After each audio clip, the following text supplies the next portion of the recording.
Allah kan menciptakan segala sesuatu. Kalau begitu, siapa yang menciptakan Allah? Ini akan menjadi pembahasan kita yang kedua pada ayat-ayat NDP.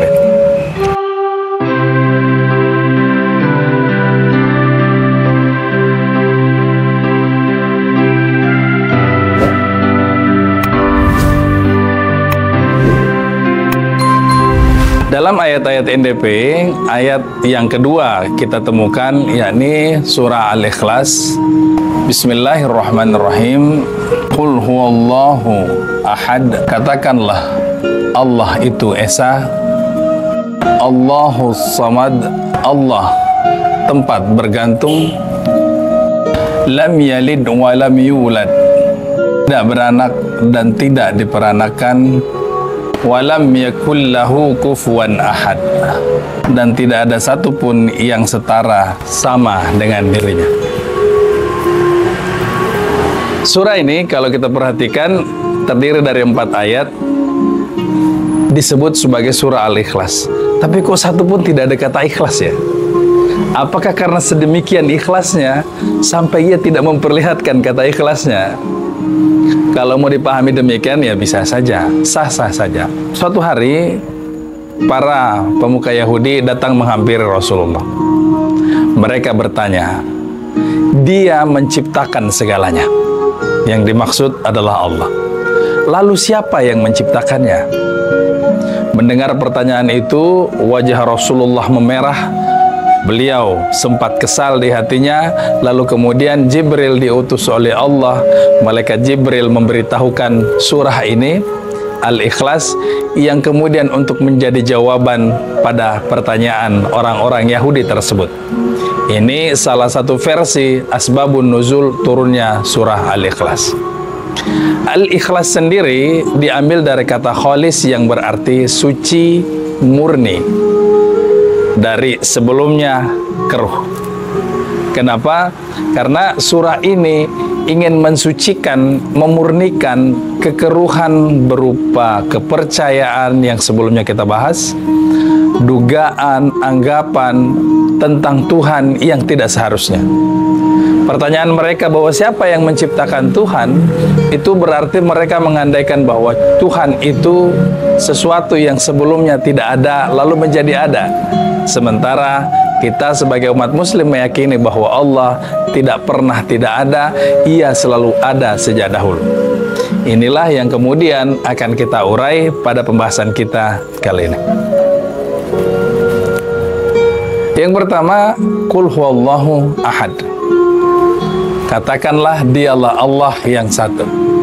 Kita fokus dulu pada kata Allah sebagai Tuhan. Perlu diingat juga bahwa kata Allah ini bukan kata yang eksklusif dimiliki oleh umat Nabi Muhammad SAW. Kenapa?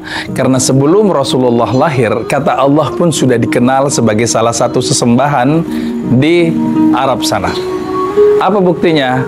Buktinya adalah ayah Rasulullah bernama Abdullah. Abdullah ini berarti hamba Allah. Dengan kata lain bahwa Allah memang sudah ada, tetapi hanya sebagai salah satu dari sekian sembahan. Sebab ada juga orang yang menyebut namanya anaknya sebagai Abdul Uzza, Abdul Lata, dan seterusnya. Abdullah hanya salah satu sesembahan mereka. Pertanyaan kedua terkait Allah adalah, dari mana akar kata Allah? Akar kata Allah sendiri memiliki 2 versi. Versi yang pertama mengatakan bahwa Allah ini tidak punya akar kata. Mereka yang meyakini bahwa Allah ini sama sekali tidak diambil dari kata manapun. Ia adalah kata yang unik, yang khas dimiliki oleh Allah saja. Kalau diperhatikan sebenarnya kata Allah itu memang secara lafaz pun sangat unik. Misalnya kita tuliskan seperti ini, Allah secara lengkap ini dibaca Allah.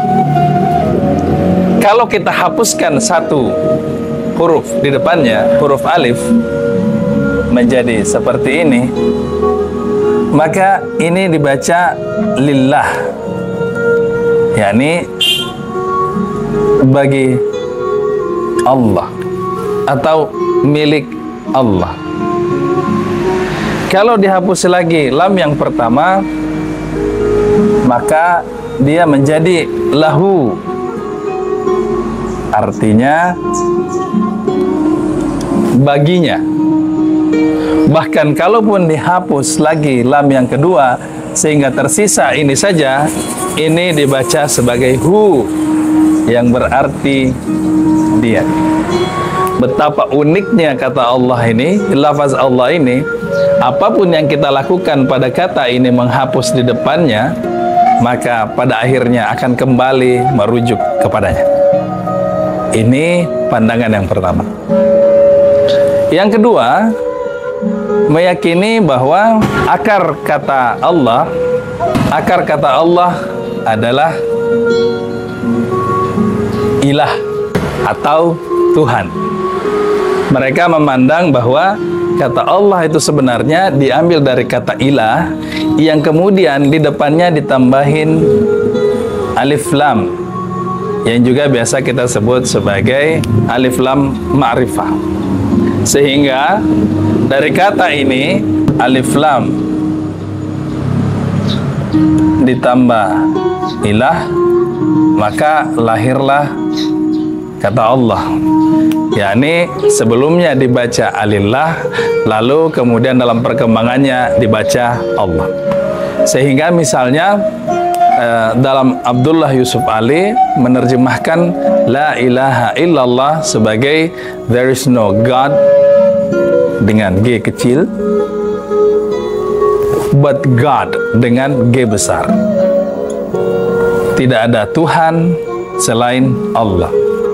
Atau kalau dalam bahasa Indonesia, biasa kalaupun ada yang menuliskan Tuhan, tapi untuk maksud selain Allah, maka dituliskan dengan T kecil.